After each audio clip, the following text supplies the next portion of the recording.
hours after Interior Cabinet Secretary Kipchumba Murkomen announced that there is intelligence indicating that former DP Rigathi Gachagua is mobilizing the Mungiki in the Mount Kenya region,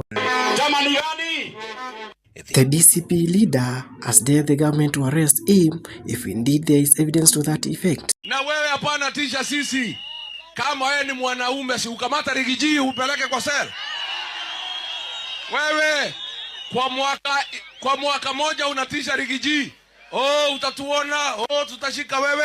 Bona unangoja nini? Speaking as he traversed Embu County on Saturday, Gachagua who dismissed the allegations, says revival talk is a scare talk to tame his rising popularity in the Mount Kenya region. Si unishike. Uonana na hii watu ya Mlima Kenya.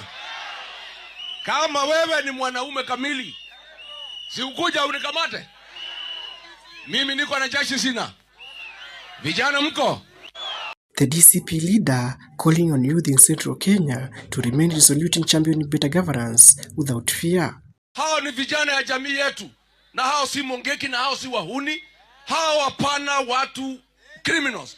These are our young people who have taken a firm stand to protect their community, to protect their leaders, to protect their churches, to protect their women. The leaders criticized Public Service Cabinet Secretary Geoffrey Ruku, who they accused of trying to split the Mount Kenya region into east and west. Ati anaambia ati wa Meru wakae kando, ati wa Embu wakae kando, ati wa Kikuyu wakae kando ndio atukalie.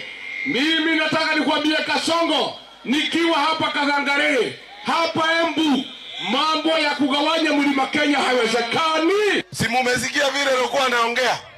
Mumesikia Roko anataka kutupiganisha? Umesikia Roko akisema Wakikuyu watoke huku Embu? Huyo aende asiende? Roko aende asiende? Tungetaka tumwambie Roko kitu moja, kwamba mti mkavu hauchimbwi ndawa. Kwa hivyo suluhisho la shida za watu wa Embu haiwezi toka kwa mheshimiwa Roko. It is a threat, he says, will not shake his resolve having Mount Kenya region united ahead of the next general election. Reporting for the Nairobi Review, my name is Moses Muthenya in Karurumo, Embu County.